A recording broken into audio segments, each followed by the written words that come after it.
وہی ہے پہلے طاغوت کا انکار کرو پھر اللہ پر ایمان لاؤ، تب ایمان معتبر ہے۔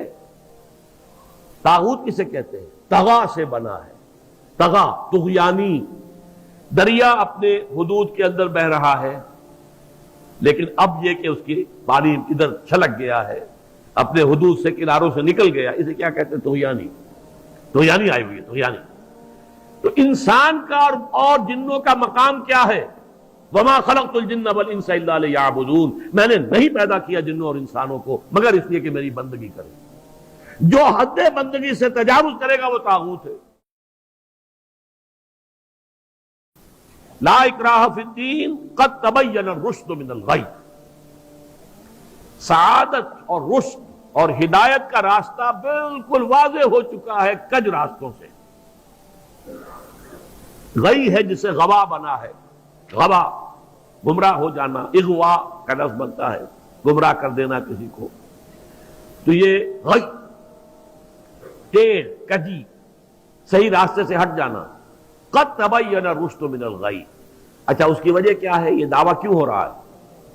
کہ ذہن میں رکھیے یہ ہے سورہ بقرہ، یہ نازل ہوئی ہے مدنی دور میں، 2/3 قرآن جو ہے وہ ہے مکی جو نازل ہو چکا ہے۔ گویا کہ قرآن مجید کی ان صورتوں نے بالکل دودھ کا دودھ پانی کا پانی جدا کر دیا، حق اور باطل میں اب کوئی اشتباہ نہیں رہا، کسی نیک نیت انسان کے لیے تو کوئی اشتباہ نہیں ہے، حق علیحدہ باطل علیحدہ، لیحق الحق ویبطل الباطل، تاکہ حق کا حق ہونا ثابت ہو جائے، باطل کا باطل ہونا ثابت ہو جائے، اور یہ ہو چکا ہے۔ قد تبین الرشد من الغی، ہدایت کا راستہ واضح اور ممیز ہو چکا ہے کجی اور گمراہی کے راستے سے۔ فَمَن يَكْفُرْ بِالطَّاغُوتِ وَيُؤْمِن بِاللَّهِ فَقَدِ اسْتَمْسَكَ بِالْعُرْوَةِ الْوُثْقَىٰ لَا انفصام لَهَا وَاللَّهُ سَمِيعٌ عَلِيمٌ۔ تو جو شخص بھی طاغوت کا کفر کرے گا، انکار کرے گا، طاغوت کے خلاف بغاوت کرے گا اور ایمان لائے گا اللہ پر، یہ اہم ترین مقام ہے اس اعتبار سے کہ جیسے میں نے اس سے پہلے بھی دیکھا، لا الہ الا ہو، لا الہ پہلے ہے، الا ہو بعد میں آتا ہے، نفی اس بات۔ اسی لیے بعض جو ہمارے سلسلے تصوف کے ہیں اس میں جو ذکر ہوتا ہے لا الہ الا اللہ، اسے نفی اس بات کا ذکر کہتے ہیں، لا الہ الا اللہ، الا پر وہ ضرب لگاتے ہیں قلب کے اوپر، جس سے ایک خاص قسم کی کیفیت پیدا ہوتی ہے، ایک نفسیاتی کیفیت حاصل ہوتی ہے۔ تو پہلے نفی ہے پھر اس بات، وہی ہے پہلے طاغوت کا انکار کرو پھر اللہ پر ایمان لاؤ، تب ایمان معتبر ہے۔ طاغوت کسے کہتے ہیں؟ طغا سے بنا ہے، طغا طغیانی، دریا اپنے حدود کے اندر بہ رہا ہے لیکن اب یہ کہ اس کی پانی ادھر چھلک گیا ہے، اپنے حدود سے کناروں سے نکل گیا، اسے کیا کہتے ہیں؟ طغیانی، طغیانی آئی ہوئی ہے، طغیانی۔ تو انسان کا اور جنوں کا مقام کیا ہے؟ وما خلقت الجن والانس الا لیعبدون، میں نے نہیں پیدا کیا جنوں اور انسانوں کو مگر اس لیے کہ میری بندگی کریں۔ جو حد بندگی سے تجاوز کرے گا وہ طاغوت ہے، چاہے وہ ایک فرد ہو، کوئی ادارہ ہو، کوئی ریاست ہو۔ میں نے یہ 3 چیزیں گن دی ہیں۔ انفرادی حیثیت سے میں اپنے حد بندگی سے تجاوز کرتا ہوں، اگر زندگی آمد برائے بندگی، زندگی بے بندگی شرمندگی، اگر میں حد بندگی سے تجاوز کر گیا تو میں طاغوت ہوں۔ کوئی ادارہ آپ نے بنایا ایسا جس میں لمیٹیشن نہیں ہے اللہ کے احکام کی، بلکہ اس کے اندر آپ نے اپنی اتھارٹی جو ہے وہ بڑی مطلق رکھی ہوئی ہے، طاغوت ہے۔ ریاست آپ نے قائم کی، حاکمیت عوام کے لیے یا حاکمیت کسی ایک خاندان کے لیے، وہی طاغوت ہے۔ اس کی نفی، اس کا انکار، اس کے خلاف بغاوت کر کے ایمان لاؤ گے تو ایمان معتبر ہے۔ اور اگر طاغوت سے دوستی بھی چل رہی ہے، طاغوت کی چاکری بھی ہو رہی ہے، طاغوت کے ساتھ تعاون، حال یہ ہے کہ حضور فرماتے ہیں من مشى مع فاسق ليقويه فقد اعان على هدم الاسلام، جو شخص کسی فاسق و فاجر انسان کے ساتھ چلے اسے تقویت پہنچانے کے لیے، اس نے اسلام کی عمارت کو جڑوں سے کھودنے میں مدد کی، منہدم کرنے میں مدد کی۔ من مشا صرف چلنا، آپ کسی کے ساتھ چلتے ہیں تاکہ تقویت اسے ہو جائے، لوگوں کو معلوم یہ بھی ان کے ساتھ ہے۔ من مشا مع فاسق، فاسق کافر بھی نہیں، فاسق لیقویہ، تاکہ اسے تقویت پہنچائیں، فقد اعان علی حدم الاسلام، اسلام کی عمارت کو جڑوں سے کھود کر گرانے میں مدد کی۔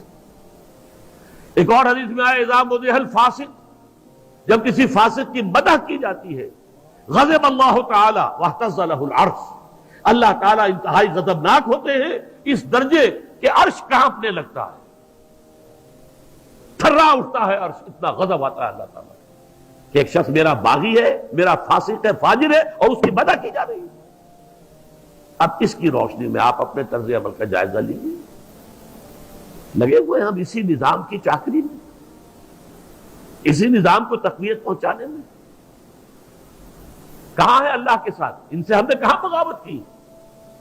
الآن جیسے کہ مجھے واقعہ یاد آ گیا حضور کا، کہ حضور اور حضرت عمر ساتھ ساتھ چل رہے ہیں، کوئی چہل قدمی ہے یا کچھ اور معاملہ ہے، حضور پوچھتے عمر تمہیں مجھ سے کتنی محبت ہے؟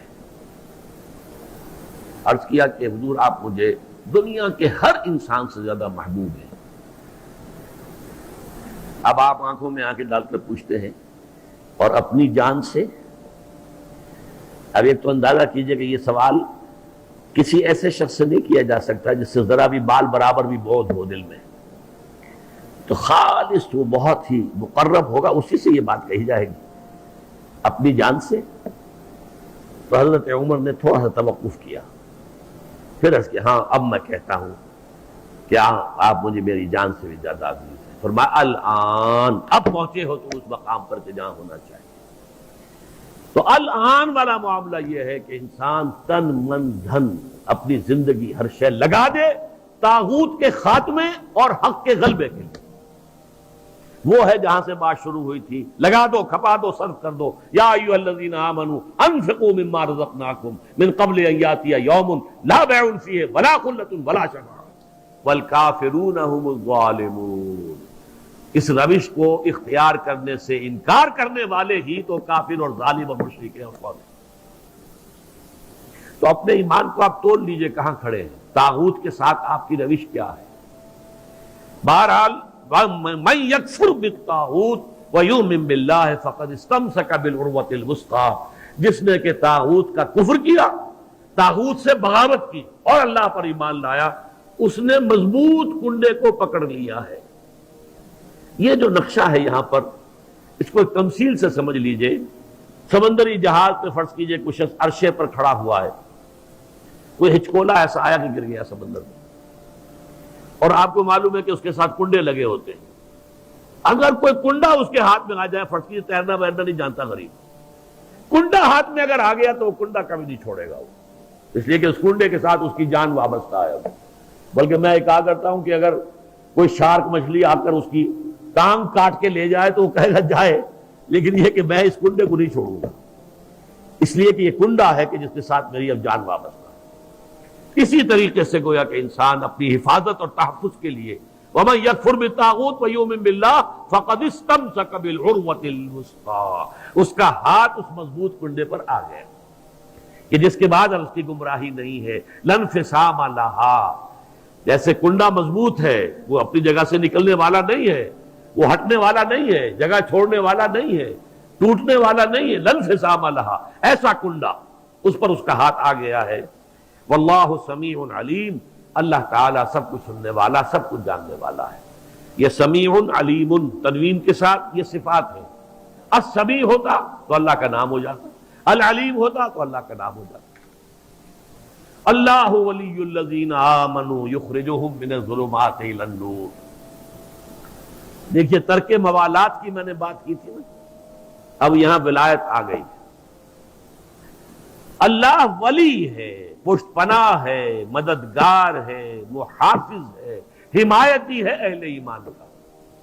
یعنی یہ جو کشاکش ہوگی اب حق و باطل کے مابین، طاغوت کے خلاف تمہیں جہاد کرنا ہے، کفر کرنا ہے، احقاق حق ابطال باطل کی جد و جہد کرنی ہے، تو تمہیں کسی کا سہارا درکار ہے، اللہ کا سہارا، اللہ کی مدد۔